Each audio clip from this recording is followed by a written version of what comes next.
All right. Hey, listen, man, I'm so thankful for the mindset, the grit, the toughness of this football team. Call them grimy. They're a grimy group. And I say that with great, great respect. Relentless mindset, passionate about one another, their opportunity, love to compete, and never losing hope or belief. They're playing a really good team.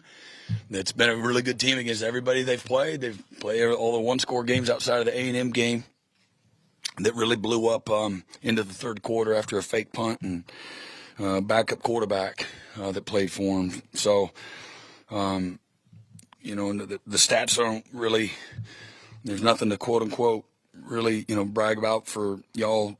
Love to, pump up.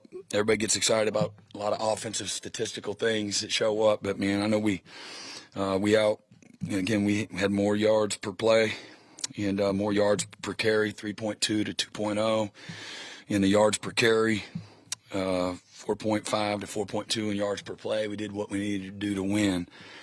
And, we tried to push the ball down the field, didn't really go our way like we wanted to, except when they hit Sategna in the on the slant, man, and he was, what a great play, that was.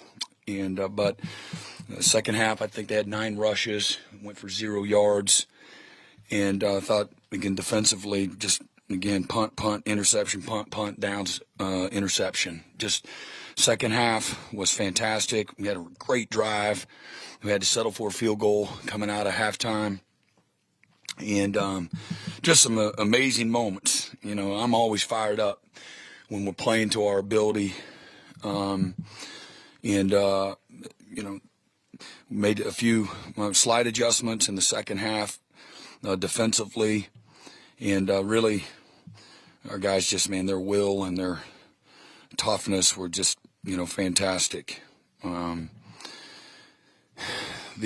Offensively, again, hard to get into a really good rhythm. Again, we've got to be better.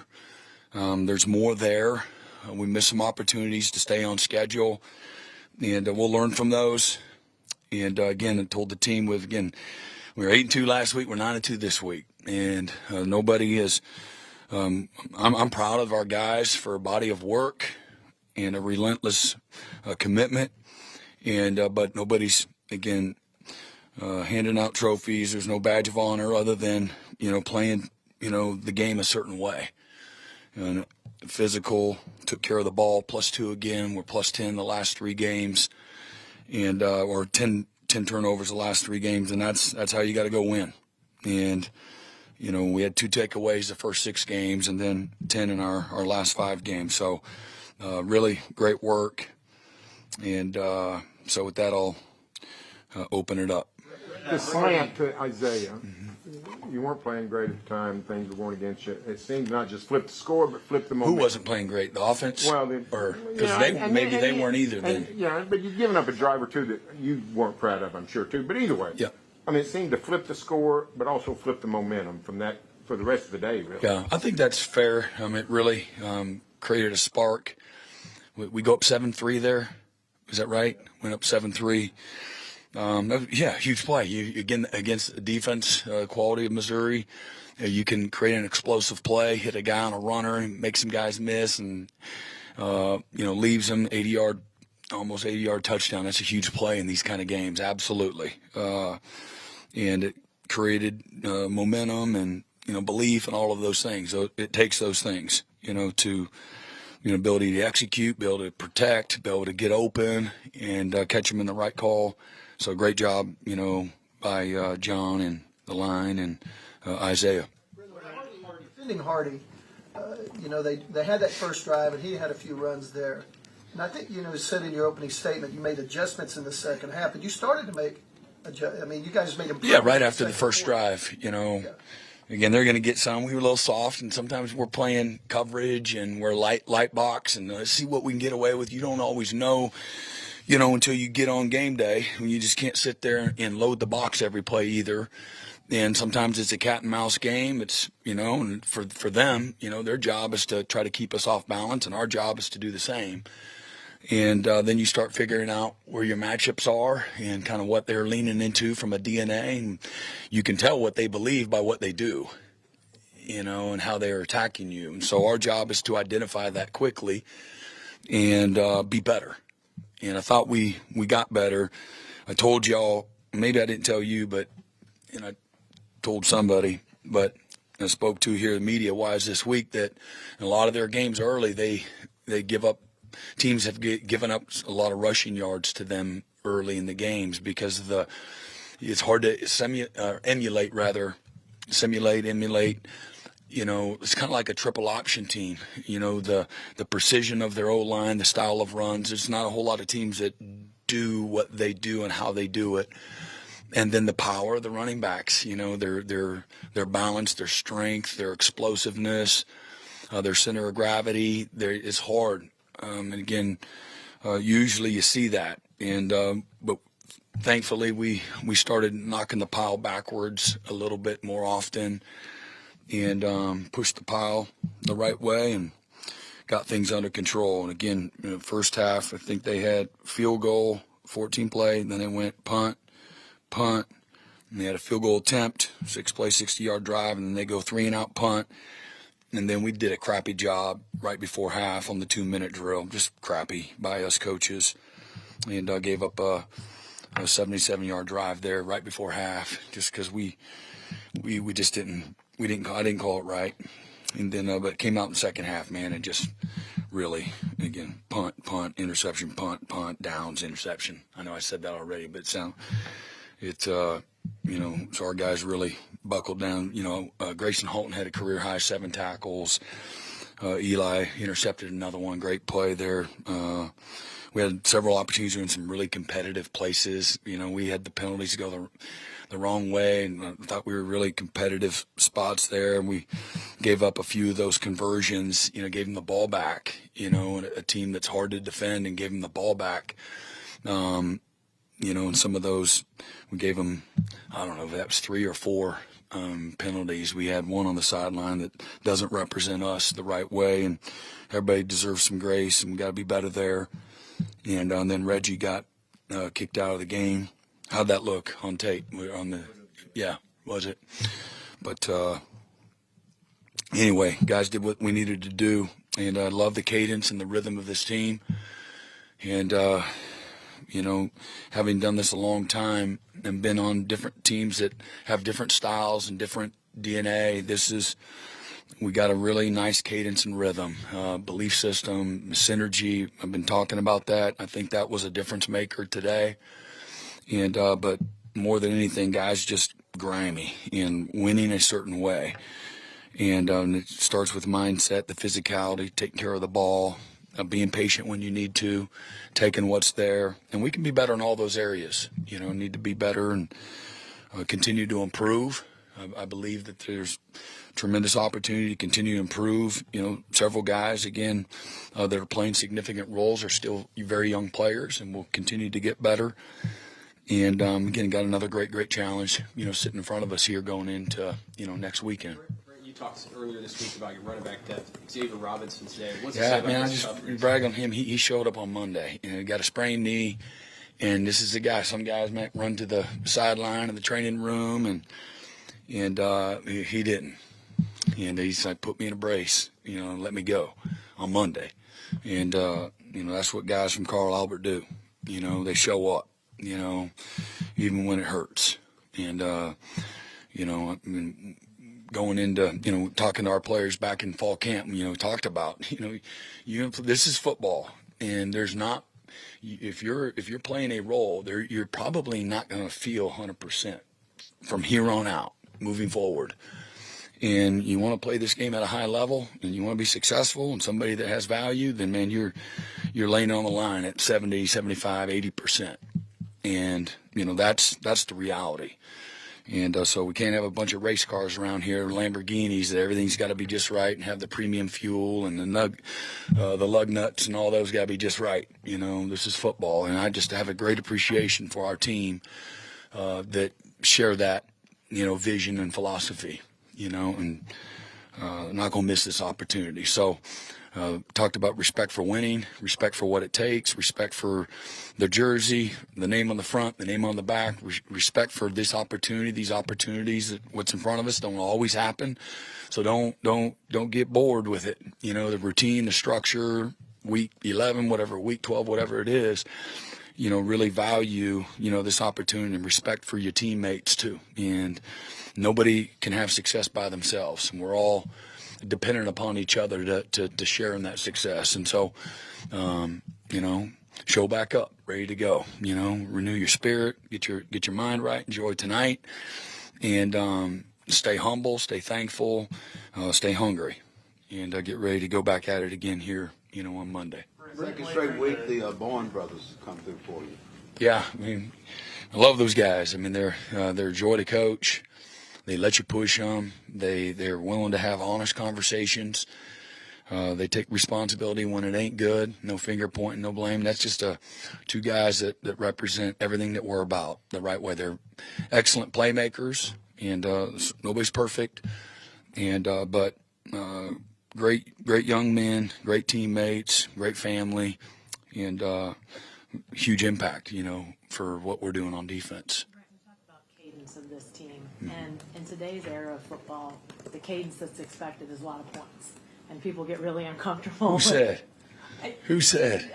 You look around football, it's Really? a lot of points. In the SEC? Look around that football? Oh, okay, maybe not as many, but No, I think that's the sensibility of fans anymore, and getting comfortable with it not being that way. You as a defensive guy, maybe that comes more naturally, but No, how it doesn't. You know, you live and die in every conversion. You live and die in every punt. You know, you live and die in every missed block or drop ball. You really do. And so comfortable, maybe reasonable, but you know, still we got to get better. We you know, things can be a little easier if we can get better. But at the same time, you got a defense right now that I would assume maybe it's not comfortable all the way around when the offense isn't clicking, but you have to, it seems like, feel confident of the formula. Yeah, we got great maturity there, you know. Don't be worrying about who's punting or if they're getting first downs. You don't have no opinion on that. You know, that's the mindset. And you go do your job, you know. You should relish the opportunity to go back out there and do it again and do it again and do it again and do it again. Whatever it takes, that's your job. And none of those guys need to be concerned about being an offensive coordinator. And they're not. They're a humble group of guys that they got big expectations and high standards. And again, as we said going into the year, we got a great group of guys that are highly invested. And then we've recruited and attracted, you know, a group of guys to join them that have the same type of, you know, mindset and standards. Midway through that third quarter there, they had a 4th and 3. They originally lined up to go for it. Then you called timeout. Then they opted to kick the field goal. You guys blocked it. Can you talk me through sort of that chess match between the two sidelines on what you saw there and just how big of a change of momentum that was? Yeah, I mean, that was a great moment in the second half. And we just wanted to get a peek at what they were going to be in. And we liked what we had called, but wanted to see what, you know, as much of a glimpse to make them go to the next best play. You know, they probably had one play they loved there. Maybe we saw it later when they went for it and we stopped them on the 4th down. But, yeah, big play. I mean, let's face it, the block kick, they've been leaking their coverage, leaking, you know, inconsistent in how they've kicked field goals. And so, again, our defense did an amazing job there at coming up with another huge stop, huge play. Another, again, blocked field goal, and our coaches did a great job having, you know, that was a very, you know, defined plan, you know, how we were going to attack them, their protection. And whether make or miss, obviously you blocked it, but do you count that as a win that you got them out of what they wanted to do? You saw it and then you... I mean, yeah, you're always, yeah, I'd rather they try the field goal. I don't know. I don't know. Yeah, I'd rather them trot the field goal unit out there, you know, and then there's an opportunity to keep them out of the end zone. So, you know, our guys did a great job there. Talk about overall. Yeah, really good. Again, had to earn everything he was given.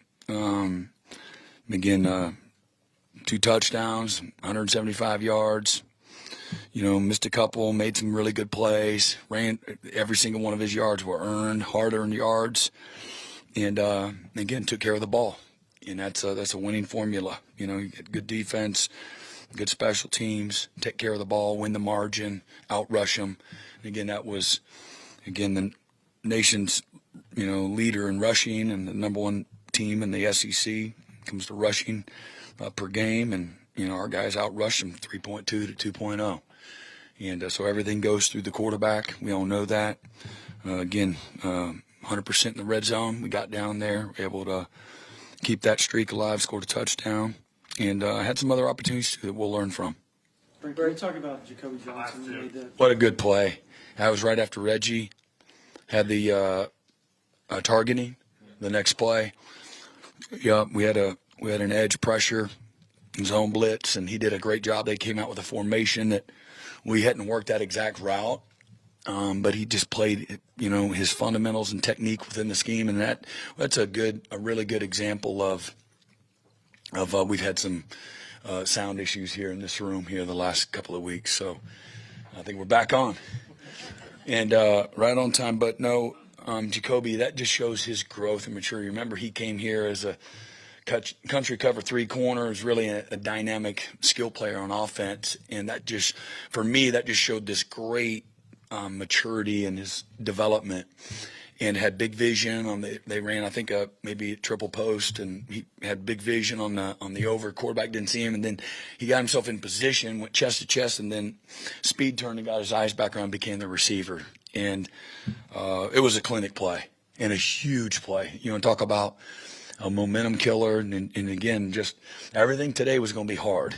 And when they got the automatic first down after getting a big stop, I call it a stop because, we had great coverage and we had a breakup. We had tipped the ball, and then to take the air right back out of their sideline, huge, because they had some life early, sometime midway through the third quarter. Big play, huge play. One of probably the top 4 or 5 impactful plays in the game, in my opinion.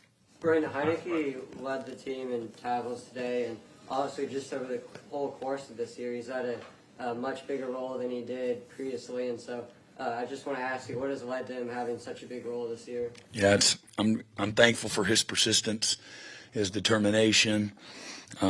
He's one of he and Fabechi were our Don Key Award winners. He's been nothing short of spectacular. Leading, showing up ready, selfless. And like I said, this doesn't happen if he wasn't determined to make it happen. And those in life, there's those that watch it happen, those that make it happen, and those that wake up and say, what the hell happened? And he's a guy that has chosen to make it happen. And, he's kind of done the unthinkable in many ways.